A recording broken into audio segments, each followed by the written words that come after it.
کہ نبی علیہ السلام کے جب آخری دن چل رہے تھے تو نبی علیہ السلام کے منہ میں انہوں نے دوائی ٹپکائی، اور حضور علیہ السلام یہ کہہ رہے تھے کہ میرے منہ میں دوائی مت ڈالو۔ قرآن حکیم میں جب واضح طور پر آیا ہے اعوذ باللہ من الشیطان الرجیم واللہ یعصمک من الناس، یعنی اے نبی صلی اللہ علیہ وسلم اللہ تعالیٰ آپ کی لوگوں سے حفاظت فرمائے گا، اس کے باوجود اہل تشیع حضرات کا یہ دعویٰ ہے کہ رسول اکرم صلی اللہ علیہ وسلم کو شہید کیا گیا، اور اہل سنت حضرات کی سب سے معتبر ترین بک صحیح البخاری میں نبی پاک صلی اللہ علیہ وسلم کے منہ میں زہر ٹپکانے والی حدیث، اور پھر اسی زہر سے نبی علیہ السلام کی موت یعنی شہادت کا واقعہ قرآن حکیم کے خلاف نہیں ہے۔ دیکھیں جی، یہ اہل سنت کے اوپر بالکل جھوٹا الزام ہے۔ اہل تشیع نے ضرور اہل سنت کی کتاب کے ریفرنسز کو آؤٹ آف کانٹیکسٹ پیش کیا ہے، ان کا ایک خاص مقدمہ ہے اس حوالے سے جس سے ہم شدید اختلاف رکھتے ہیں، اور آج کل کچھ کلپس بھی مارکیٹ میں آئے ہیں، اس لیے میں نے اس کوسچن کو بھی انٹرٹین کر لیا۔ دیکھیں، یہ جو سورۃ المائدہ کی آیت نمبر 67 ہے نا، واللہ یعصمک من الناس، اور اللہ تعالیٰ آپ کی حفاظت فرمائے گا لوگوں کے شر کے اگینسٹ، اس کی پریکٹیکل ایگزیکیوشن اللہ کے محبوب صلی اللہ علیہ وآلہ وسلم کی مبارک زندگی میں ہم نے کئی جگہ پر دیکھی ہے۔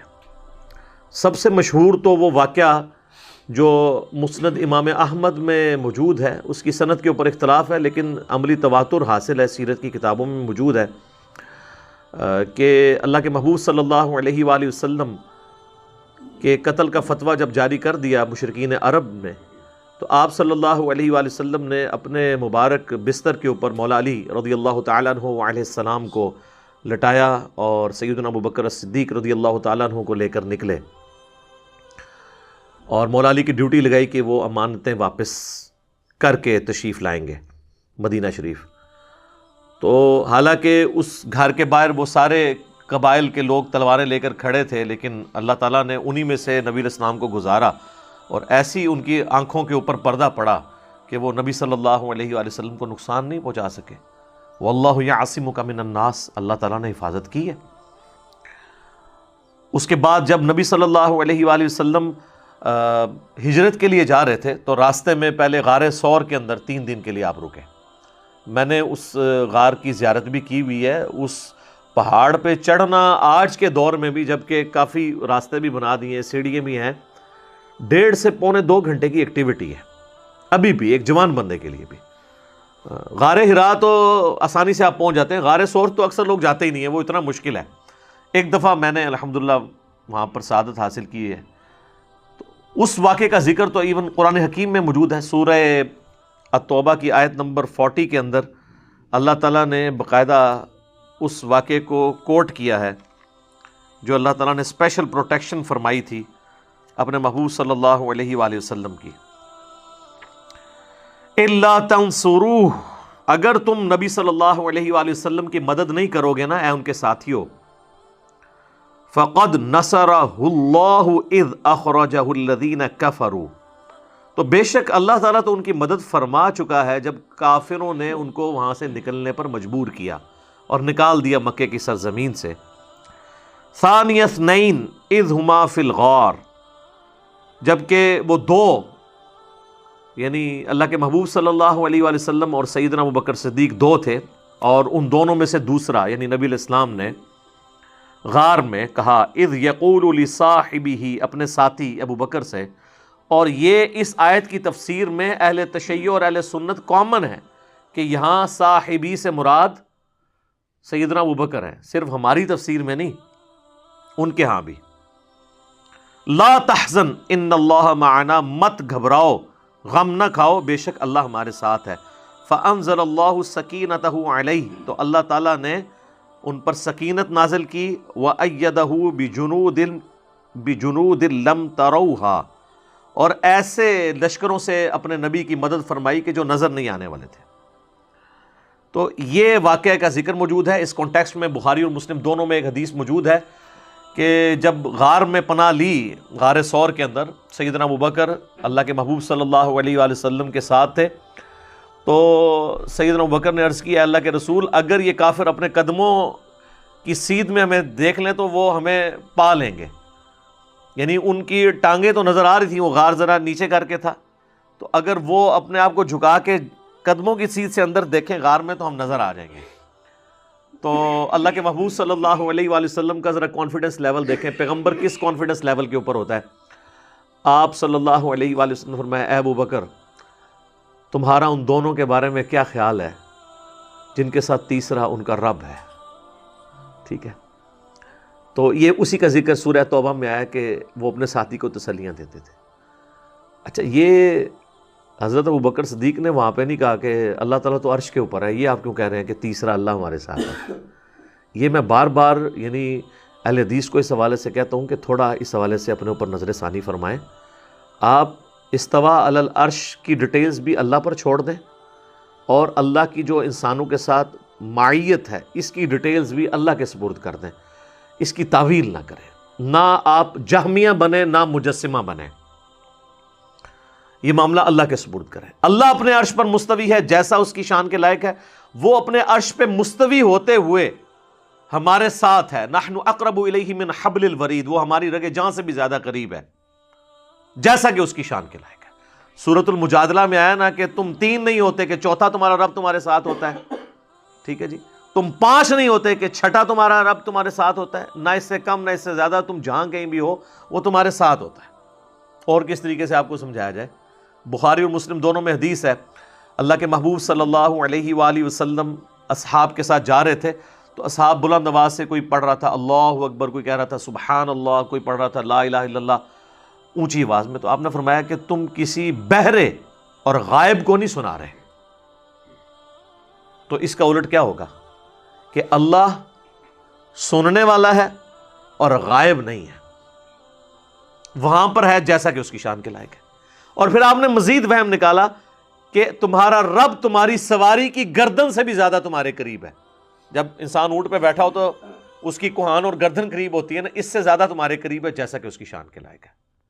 اور پھر آپ نے کہا کہ مجھے اللہ تعالیٰ نے جنت کے خزانوں میں سے ایک خزانہ دیا ہے، وہ میں تمہیں تعلیم کر دیتا ہوں، لا حول ولا قوت الا باللہ، نہیں ہے طاقت گناہوں سے بچنے کی اور نہ ہے توفیق یا ہمت نیکی کے کام کرنے کی مگر اس کی توفیق سے، اس کی دی ہوئی طاقت سے۔ خیر یہ میں نے ضمناً بات کی۔ تو غار ثور میں نبی صلی اللہ علیہ وآلہ وسلم کی مدد ہوئی۔ پھر بخاری اور مسلم دونوں میں حدیث موجود ہے کہ جب نبی صلی اللہ علیہ وآلہ وسلم ہجرت کے لیے مدینہ شریف جا رہے تھے تو سراقہ ابن مالک آپ کے پیچھے آیا مخبری کرنے کے لیے، کافروں کی طرف سے 100 اونٹ انعام رکھے گئے تھے، بہت بڑی رقم تھی، آج کے 100 اونٹ بھی آپ سمجھ لیں 2-2.5 کروڑ روپے بنتا ہے کم از کم۔ تو نبی صلی اللہ علیہ وآلہ وسلم کی اللہ نے حفاظت فرمائی تو اس کا گھوڑا جو ہے زمین میں دھنس گیا پیٹ تک، تو اس کو سمجھ آ گئی، اس نے کہا آپ کی وجہ سے میرا گھوڑا دھنسا ہے، آپ اللہ کے حضور دعا کریں کہ اللہ تعالیٰ جو ہے وہ مجھے نجات دے۔ تو نبی علیہ السلام نے دعا کی تو وہ گھوڑا باہر نکل آیا۔ تو اس نے کہا کہ بس میں اب نا آپ کے بارے میں نہیں بتاؤں گا، راستے میں کوئی ملے گا نا تو میں اس کو کہوں گا، وہ کیونکہ بڑا مشہور کھوجی بھی تھا، کہ میں اس طرف دیکھا ہوں، اس طرف نبی صلی اللہ علیہ وآلہ وسلم اور ان کے ساتھی نہیں ہیں۔ تو وہ چلا گیا۔ باقی روایتوں میں ملتا ہے کہ نبی علیہ السلام نے اس کو خوشخبری بھی دی تھی کہ میں تیرے ہاتھوں میں کسرا کے کنگن دے رہا ہوں، تو دیکھ رہا ہوں۔ تو بڑا حیران ہوا کہ پرشین امپائر کا جو سردار ہے وہ پھر حضرت عمر کے دور میں حضرت عمر نے تھوڑی دیر کے لیے اسے کنگن پہنا کے وہ نبی علیہ السلام کی بشارت پوری بھی کی، اور اس نے کہا یہ تو میرے، ان کا نا تیرے نہیں، صرف حضور نے دیکھے تھے، یہ مسلمانوں کا مال ہے، مال غنیمت میں جمع ہوگا، یہ ایکولی ڈسٹریبیوٹ ہوگا ایز پر جو اللہ کا قانون ہے۔ تو وہاں پر بھی اللہ کے محبوب صلی اللہ علیہ وآلہ وسلم کی اللہ تعالیٰ نے غیر معمولی مدد کی۔ اور ایک اور حدیث ہے صحیح بخاری اور صحیح مسلم دونوں میں، نبی علیہ السلام ایک جہاد کے سفر میں تھے تو آپ کے اصحاب بھی آپ کے ساتھ تھے، ایک جگہ آپ کیلولہ کے لیے رکے دوپہر کے وقت درخت کے نیچے آرام کرنے کے لیے، تو آپ نے اپنی مبارک تلوار جو ہے وہ لٹکا دی درخت کے اوپر۔ تو ایک پینڈو کوئی عربی شخص آیا، اس نے وہ تلوار اتاری اور نبی علیہ السلام کے اوپر سونت لی اور کہا کہ اے محمد اب تجھے میرے ہاتھوں سے کون بچائے گا۔ سر یہ موت کو اتنا قریب دیکھ کے تو نبی علیہ السلام فرمایا اللہ بچائے گا، ٹھیک ہے نا۔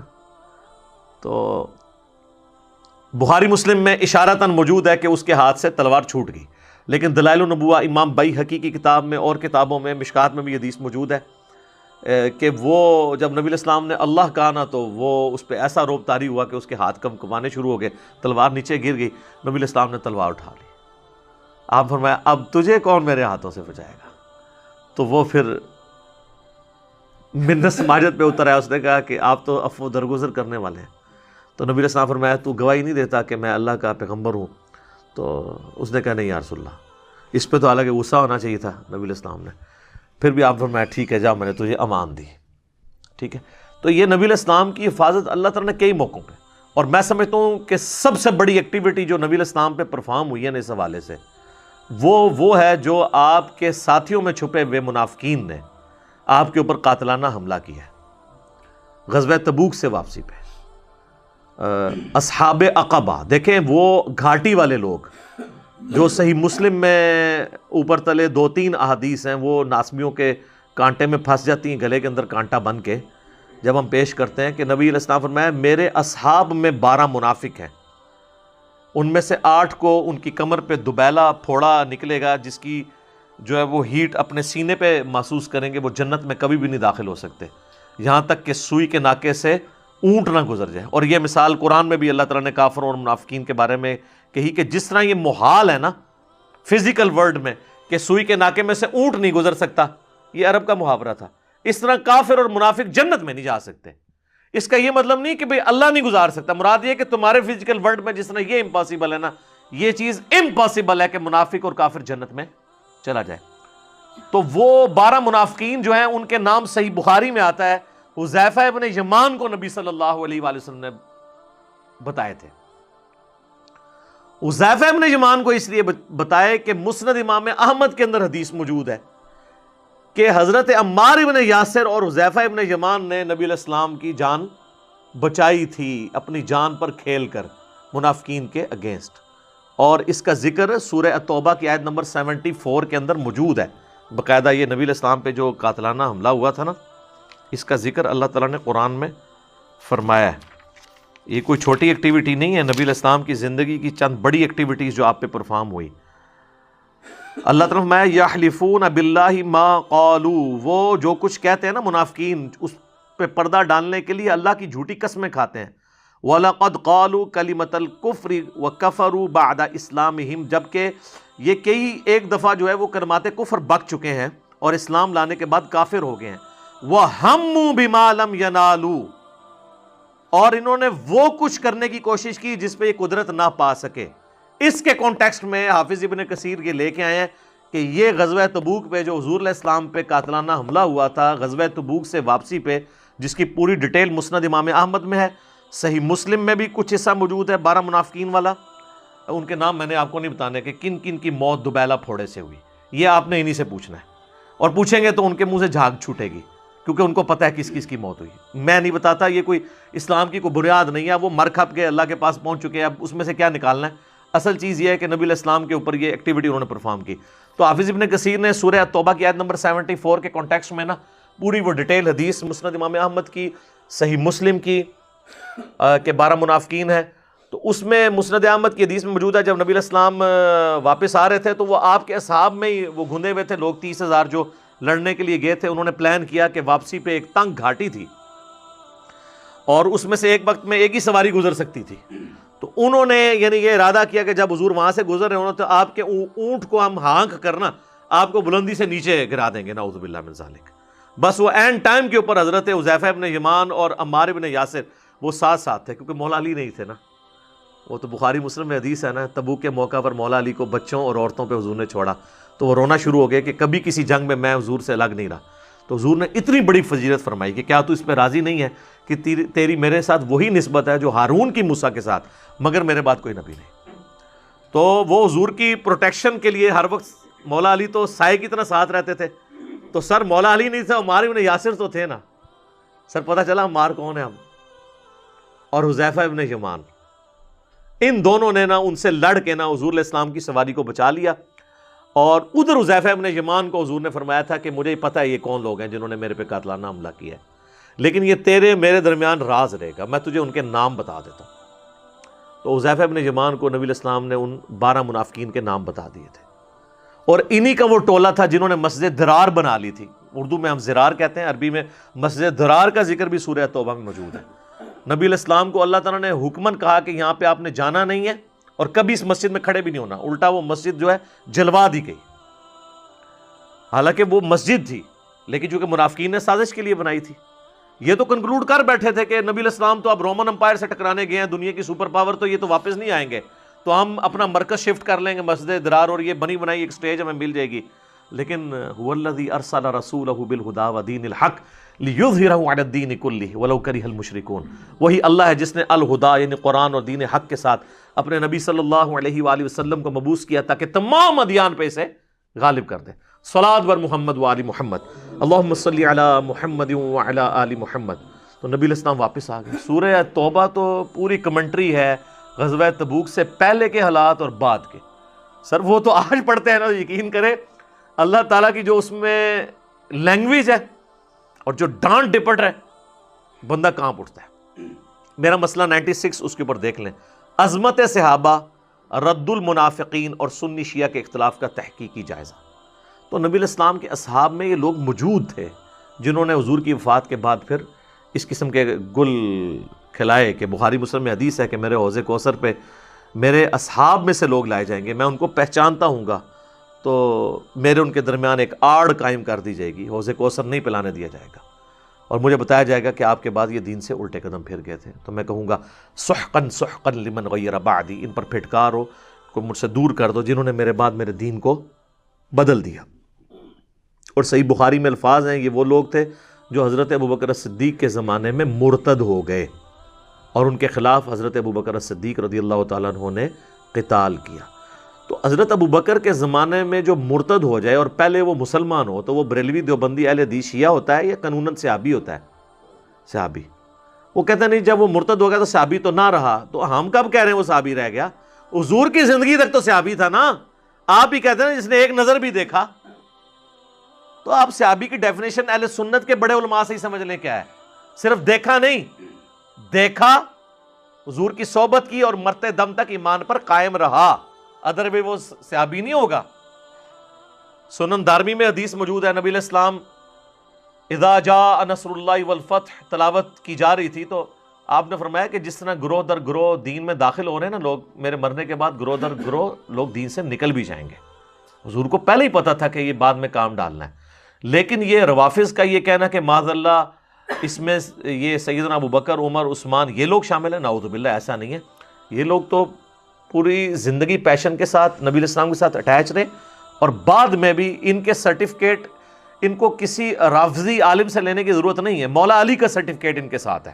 اور میں نے تو نہج البلاغہ سے کتنے خطبے مولا علی کے پیش کیے ہیں پچھلے دنوں، جب حضرت ابوبکر صدیق کی گستاخی کی ہے غالی رافضی نے، تو وہ تو میں نے نہج البلاغہ شیعہ کی کتاب سے پیش کیے ہیں کہ وہ پولیٹیکل اختلاف اپنی جگہ، بہرحال کفر اور اسلام کا مسئلہ نہیں تھا۔ ہاں بعد میں جنگ جمل صفین نہروان کے معاملے میں ہم سمجھتے ہیں مولا علی کے ساتھ زیادتی کی گئی ہے، ہم اس میں ان کے ساتھ کھڑے ہیں، بلکہ سب سے زیادہ دفاع تو اسی پلیٹ فارم سے ہو رہا ہے اللہ کے فضل سے۔ تو نبی علیہ السلام کو اللہ تعالیٰ نے تبوک سے واپسی پہ بھی اس قاتلانہ حملے میں بچا لیا۔ تو یہ ہر جگہ اللہ تعالیٰ نے حفاظت کی ہے۔ سورۃ المجادلہ میں کیٹاگوریکلی آیا ہے کتب اللہ لأغلبن انا ورسلی، اللہ تعالیٰ نے یہ ڈیسٹنی میں طے کر دیا ہے کہ میرے رسول اور میں ہی غالب رہیں گے۔ رسولوں کو اسپیشل پروٹیکشن ہوتی ہے، انبیاء قتل ہوئے ہیں لیکن صاحب شریعت رسول قتل نہیں ہوتے، کیونکہ وہ تو خود کافروں کو دھمکی لگاتے ہیں کہ اگر ایمان نہیں لائے تو بڑے دن کا عذاب تمہیں آ پکڑے گا۔ تو اگر وہ خود شہید ہو جائیں تو وہ تو پھر بات ہی کچھ اور ہو جائے گی۔ اب یہ کہنا کہ جی واللہ یعصمک من الناس کا مطلب یہ ہے کہ اللہ تعالیٰ حفاظت کرے گا تو اب نبی علیہ السلام کو کوئی تکلیف نہیں آ سکتی، یہ تو اس کا مطلب کسی نے بھی نہیں لیا۔ غزوہ احد کے موقع پر بخاری مسلم میں آتا ہے کہ نبی صلی اللہ علیہ وآلہ وسلم کے 4 دانت شہید ہو گئے، سنی شیعہ دونوں مانتے ہیں۔ بخاری اور مسلم دونوں میں آتا ہے کہ سہل ابن سعد السعدی جو ہے وہ آل امیہ کے دور کے اندر مولا علی کی یہ فضیلت بیان کرتے تھے کہ میں جانتا ہوں کہ احد کے موقع پر نبی علیہ السلام کی مرہم پٹی کس نے کی اور کس نے زخم دھویا۔ وہ کہتے ہیں کہ مولا علی ڈھال کو الٹا کر کے اس میں پانی لے کے آئے اور سیدہ فاطمہ اس پانی سے دھوتی تھی زخم، اور جب خون نہیں رکتا تھا تو راکھ کاٹن کے کپڑے کی جلا کے انہوں نے وہاں رکھی تو نبی علیہ السلام کا خون رکا۔ تو وہ واللہ یعصمک من الناس کا مطلب اگر آپ یہ لے رہے ہیں کہ بھئی نبی علیہ السلام کے دانت بھی نہیں شہید ہوں گے، آپ کو زخم بھی نہیں آئے گا، ایسا تو نہیں ہے۔ مراد یہ کہ فریضہ رسالت کی ادائیگی میں اللہ آپ کی حفاظت کرے گا۔ آپ جو دین پہنچانے آئے ہیں نا، اس کو پہنچانے سے آپ کو کوئی روک نہیں سکتا۔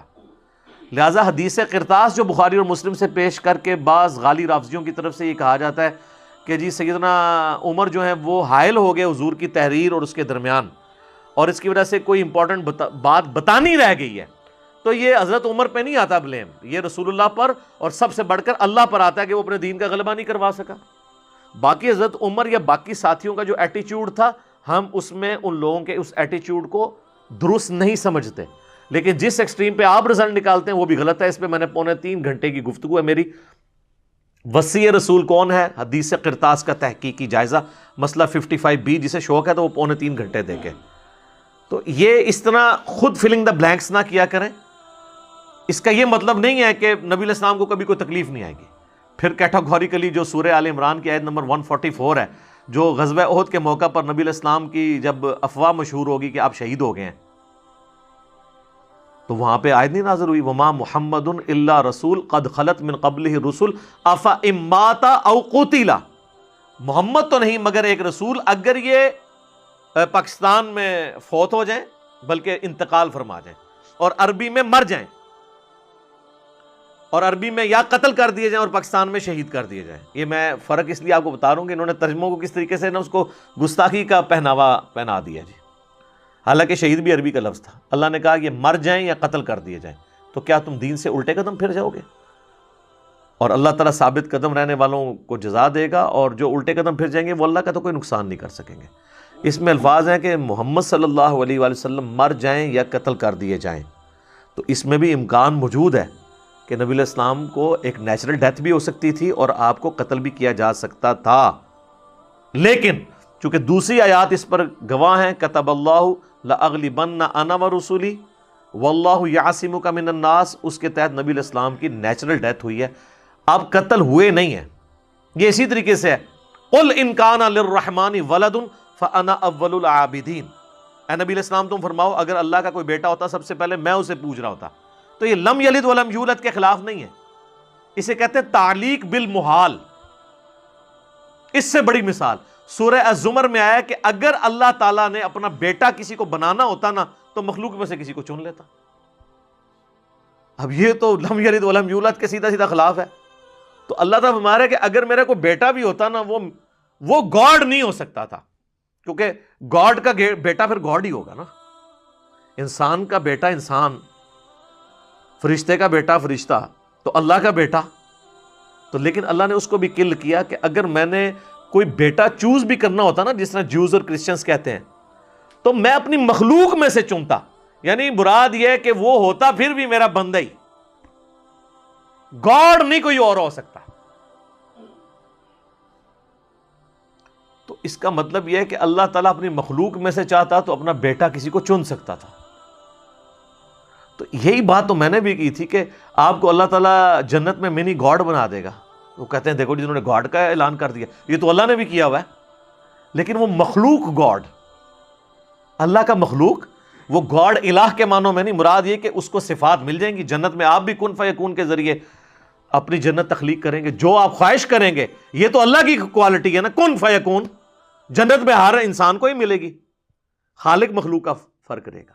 تو یہ میں نے ساتھ ساتھ وہ جو چھوٹی موٹی کوئی چوہے چھوڑتے ہیں وہ ساتھ کلیئر کر دیتا ہوں۔ تو اللہ تعالیٰ فرما رہا ہے کہ اگر ہم نے اپنا بیٹا کسی کو چننا ہوتا تو مخلوق میں سے کسی کو چن لیتے کہ ہاں یہ میرا بیٹا ہے، لیکن ہونی وہ مخلوق ہی تھی۔ وہ فارمولہ نہیں لگنا تھا کہ اللہ کا بیٹا اب اللہ ہی ہوگا، نہیں، جو پیدا ہو گیا وہ تو پھر خالق نہیں ہو سکتا نا، خالق ایک ہی ہے، دوسرا ہو ہی نہیں سکتا، دوسرا کوئی بھی ہوگا نا اس کی زندگی مستعار ہوگی اس سے۔ تو جب وہ مستعار ہوگی، جو خود ادھار کی زندگی پہ ہو، چاہے وہ پیغمبر ہو، فرشتہ ہو، جن ہو، کوئی بھی ہو، جو ادھار کی زندگی پہ ہو، وہ گاڈ تو نہیں ہو سکتا، وہ الہ تو نہیں ہو سکتا۔ تو یہ اللہ تبارک و تعالیٰ نے نبی علیہ السلام کے بارے میں فرمایا، لیکن یہ حفاظت کی، یہ سمجھانے کے لیے تھا کہ اگر مر جائیں یا قتل کر دیے جائیں، آپ قتل نہیں ہوئے، لیکن آپ کی خواہش ضرور تھی۔ صحیح بخاری اور صحیح مسلم دونوں میں حدیث ہے، نبی علیہ السلام نے فرمایا اللہ کی قسم میری خواہش ہے کہ میں اللہ کی راہ میں قتل کیا جاؤں، پھر زندہ کیا جاؤں، پھر قتل کیا جاؤں، پھر زندہ کیا جاؤں، پھر قتل کیا جاؤں، پھر زندہ کیا جاؤں، پھر قتل کیا جاؤں۔ اب اتنی جب کوئی خواہش 4 دفعہ قتل ہونے کی کر رہا ہو، اور دوسری طرف اللہ کا وہ قانون قدرت کتب اللہ لاغلبن انا ورسلی واللہ یعصمک من الناس، اب اس کے درمیان اللہ نے ایک آپٹیمل سولوشن نکال دیا کہ نبی علیہ السلام کو آنرری طور پر نیچرل ڈیتھ کے ساتھ اس چیز کو جوڑ دیا۔ وہ صحیح بخاری میں موجود ہے کہ ہم عائشہ کہتی ہیں کہ نبی علیہ السلام اپنی بیماری کے دنوں میں جس میں آپ کی وفات ہوئی مجھ سے کہا کرتے تھے کہ اے عائشہ، وہ خیبر کے موقع پر جو مجھے زہر دیا گیا تھا وہ مسلسل 4 سال تک مجھے تکلیف دیتا رہا، حتیٰ کہ اب وہ میری رگیں کاٹ رہا ہے۔ ویسے مجھے آپ ایمانداری سے بتائیں، زہر جب تازہ تازہ دیا جاتا ہے اس وقت اثر کرتا ہے نا، بعد میں تو اس کا اثر وقت کے ساتھ خود ہی ختم ہو جاتا ہے۔ ایون جو چھوٹا موٹا سانپ کا بھی آپ ڈستے ہیں نا تو آہستہ آہستہ آپ کا وہ جو امیونٹی سسٹم ہے اس کو ریکور کر لیتا ہے۔ یہ 4 سال بعد کیوں رگ کاٹ رہا ہے؟ پہلے تو نہیں کاٹ رہا، پہلے حضور نے کہا مجھے ہلکی ہلکی ہوتی تھی، 4 سال بعد زیادہ ہو گئی۔ یہ حضور کی خواہش پوری کی کہ اس زہر کے اثر کو اللہ نے بڑھا کر آپ کی نیچرل ڈیتھ کو شہادت کی ڈیتھ میں کنورٹ کر دیا، کسی بندے نے نہیں مارا۔ اور یہ پورا واقعہ صحیح بخاری میں موجود ہے کہ غزوہ خیبر کے موقع پر ایک یہودیہ نے حضور کی دعوت کی اور اس نے کھانے میں زہر ملا دیا۔ نبی علیہ السلام نے جب زبان پہ لقمہ رکھا نا تو اس لقمے نے بول کے کہا کہ میرے اندر زہر ہے، لیکن آپ زبان پہ رکھ چکے تھے اور سب سے سینسٹیو ایریا زبان ہے، اس لیے آپ دیکھتے ہیں نا جب وہ ہارٹ اٹیک ہوتا ہے نا سب سے پہلے زبان کے نیچے گولی رکھتے ہیں، یہ سب ریسیپٹر سب سے سٹرونگ ہوتے ہیں، وہ چھوٹی سی گولی رکھ دیتے ہیں نا، معدے سے بھی پہلے یہ اثر دکھاتی ہے۔ تو وہ اثر نبی علیہ السلام پہ ہوا، اور ابو داؤد میں تو پوری ڈیٹیل ہے، کئی صحابہ شہید بھی ہو گئے وہ کھانے کی وجہ سے۔ اب میں ایک سوال کرتا ہوں، مجھے بتائیں اگر اللہ کے نبی کو پہلے پتا ہوتا اس میں زہر تھا تو آپ اپنے صحابہ کو اس طرح قتل ہونے دیتے سامنے؟ کبھی بھی نہیں۔ جنگ میں مر جانا اور چیز ہے، کھانا زہر والا اور چیز ہے۔ نبی علیہ السلام پہ واجب ہوتا کہ بتاتے، آپ کو بھی نہیں پتا چلا، آپ نے جب زبان پہ رکھا اللہ کا معجزہ ظاہر ہوا کہ وہ بوٹی بولی کہ میرے اندر زہر ہے آپ مجھے نہ کھائیں، آپ نے تھوک دیا، لیکن کچھ اصحاب کھا چکے تھے، ابو داؤد میں آتا ہے وہ شہید ہو گئے۔ حضور نے اس یہودیہ کو اس کے بدلے میں پھر قصاصاً قتل کروایا۔ پہلے بلا کے پوچھا یہ تو نے زہر ملایا؟ اس نے کہا، ان کا اس لیے کہ میں نے چیک کیا کہ آپ اللہ کے پیغمبر ہیں یا نہیں، مجھے پتا تھا اگر آپ کو پتا چل گیا تو آپ اللہ کے پیغمبر ہیں کہ اللہ آپ کو وحی کے ذریعے بتا دے گا، اور اگر آپ نے کھا لیا تو آپ اللہ کے پیغمبر نہ ہوئے تو ہماری جان آپ سے چھوٹ جائے گی، کیونکہ ظاہر ہے حضور نے تو آ کے ایک پوری امپائر قائم کر لی تھی، ان کی پوری بنی بنائی سلطنت الٹی گئی تھی۔ یہودی تو ایک بڑی ایک اس طرح کی ٹھاٹ باٹ کی زندگی گزار رہے تھے، ان کو تو اپنا کمپٹیٹر نظر آ رہے تھے نا نبی علیہ السلام، تو خیر حضور نے ان کو قتل کروایا۔ تو ان احادیث میں یہ زہر کا ذکر ہے۔ اب 4 سال بعد جنہوں نے شہید ہونا تھا وہ اسی وقت ہی ہو گئے، نبی علیہ السلام کو 4 سال بعد کہاں سے اثر آیا؟ وہ اللہ نے آنری طور پر، اعزازی طور پر اس کا اثر لوٹایا اور نبی علیہ السلام اس کی وجہ سے شہید ہوئے۔ اب اہل تشیع میں بعض غالی رافضیوں کا موقف یہ ہے کہ یہ حضور کو زہر دیا گیا تھا، وہ کہتے ہیں رگے کاٹ رہا ہے۔ اچھا یہاں پہ میں آپ کو بتاؤں جو ایتھیسٹ ہے نا اور نان مسلم اور کرسچنز، انہوں نے اس کا اور مطلب لیا ہے، وہ کہتے ہیں جی سورۃ الحاقہ کی آیت نمبر 44 آن ورڈ ہے کہ اگر یہ نبی ہم پر کوئی ایسی بات کہہ دیتے جو ہم نے ان کو وحی نہیں کی تو ہم ان کو قوت سے پکڑ کے ان کی شارک کاٹ دیتے۔ تو کہتے ہیں یہ تو حضرت عائشہ خود کہہ رہی ہیں کہ حضور کی شارک کاٹ رہی تھی، مراد یہ ہے کہ یہ قرآن خود محمد نے گڑھا ہے، نعوذ باللہ۔ تو اتنے بیوقوف ہیں، ان سے یہ پوچھیں کہ یہ بات کس نے بتائی ہے کہ اگر یہ اللہ کی طرف جھوٹ منسوب کر دیں تو اس بات کو تو تم نے وہی مان لیا، تو اس وقت تک تم اللہ کے پیغمبر تھے نا؟ اے پھکی والا جواب ہے، انہی کی بات کوئی مان کے انہی پہ الزام لگا رہے ہو۔ تو وہ کہتے ہیں جی حضور کی رگ کٹ رہی تھی، مراد یہ ہے کہ حضور علیہ السلام نعوذ باللہ جھوٹا قرآن اللہ کی طرف منسوب کیا۔ وہ واقعی ڈیفرنٹ ہے، وہ 2 واقعات کو جوڑ دیتے ہیں، وہ تو ایک زہر والا واقعہ تھا، ٹھیک ہے جی، تو رگ دل اس طرح نہیں کاٹی گئی تھی، وہ تو اور معاملہ تھا۔ اور شیعہ نے اس کو نا جوڑ دیا وہ حدیث لدود کے ساتھ۔ یہ حدیثوں کے نام ہوتے ہیں، جیسے حدیث افک، جو اما عائشہ پہ تہمت لگی اور اللہ تعالیٰ نے برات میں سورۃ النور نازل فرمائی. حدیث قرطاس، وہ کاغذ قلم والی حدیث، ٹھیک ہے نا. حدیث غدیر خم، اسے حدیث ثقلین کہتے ہیں، دو بھاری چیزوں والی، قرآن اور اہل بیت، یہ حدیثوں کے نام ہیں.